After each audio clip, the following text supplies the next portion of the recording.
Okay, in this video, we continue with Chapter 3, Statistics, and we're going to talk about z-scores.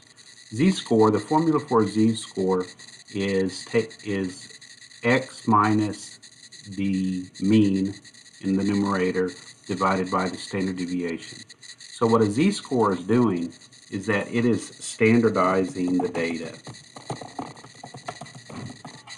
A z-score standardizes the data.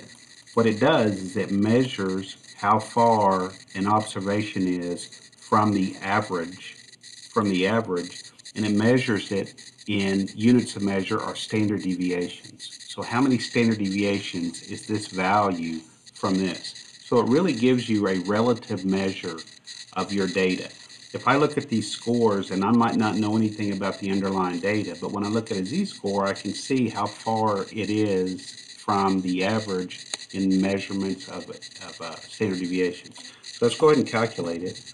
We take this value minus the average in the numerator and divide by the standard deviation.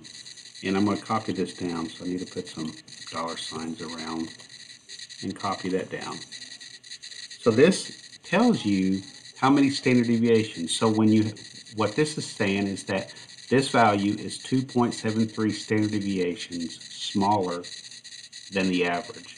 And as you scroll down, and when you get really close to zero like this, you can see that 76 is almost equal to the mean because it's only 0.05 standard deviations away. And then as the numbers get bigger, you can see that the largest score is 1.4. What we'll find out in Chapter 3, there's a basic thing called the Empirical Rule, that when you look at most data is within plus or minus 3 standard deviations of the mean. And if you have data that's not, it's probably data that's an outlier or something that caused that's kind of odd. For example, if I was typing in this number 91 and I accidentally typed 910, now you can't make a 910 on a test score, but if you did that, look what would happen. It would show you that, wow, that number is really, really big. It's 6 standard deviations larger than the mean. That's not going to happen very often, so that would be evidence to you that you probably ought to go check, hey, what caused that data problem? Even if you didn't have an understanding of what the underlying data should be, looking at it as how many standard deviations away from the mean adds some value. So that's what a z-score does. The second thing we want to look at in this video is percentiles. So I want to put some percentiles down here. I'm going to put it right here.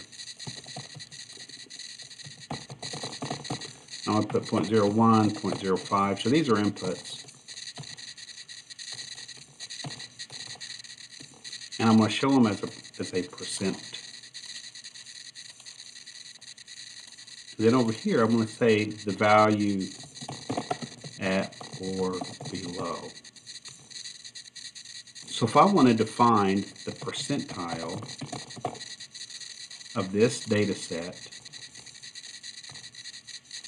and I wanted to find what value in that data set that 1% of the values are at that value or below, that's what a percentile will give you. And that should just show up as a number.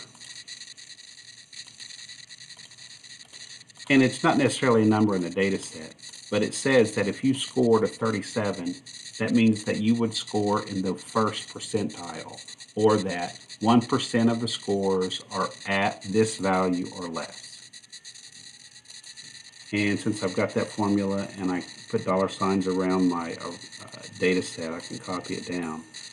So then we can say that if you score 77, that means that 50% of the scores are at 77 or less, which is also the definition of the median. And then the 99th percentile is 97.22. If you score 97.22, then 99% of the scores are at this score or less. So that's the definition of a percentile. There are also things called quartiles, which there's 3 of them or 4 of them, and they're the same thing as the 25th percentile. These are the same thing. So if I go over here and write a formula that is the quartile, and I grab my data set,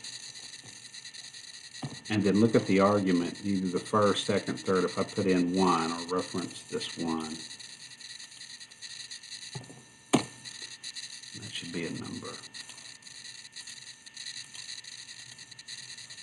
Then the 25th percentile is 64. So 64, if you score 64, then 25% of the scores are at that number, 64 or less. But that's also equal to, grab the data one more time. If I would just go type in 0.25 as a percentile, and you can see you get the same number. So a 25th percentile is the same as this. So to calculate something called the interquartile range, or IQR, it's just equal to this value, the 75th percentile minus the 25th. So we don't have anything there yet, but let's go ahead and, now let's do the, let's take this one.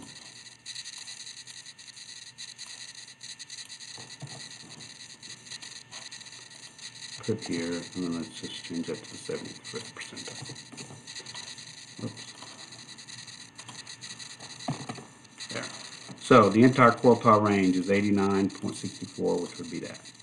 Okay, that video shows you how to do z-scores, which again is standardizing data to give you the relative distance from the mean these scores would be in measures of standard deviations. That's why the standard deviation is pretty important. And we also went over percentiles and quartiles. Thanks.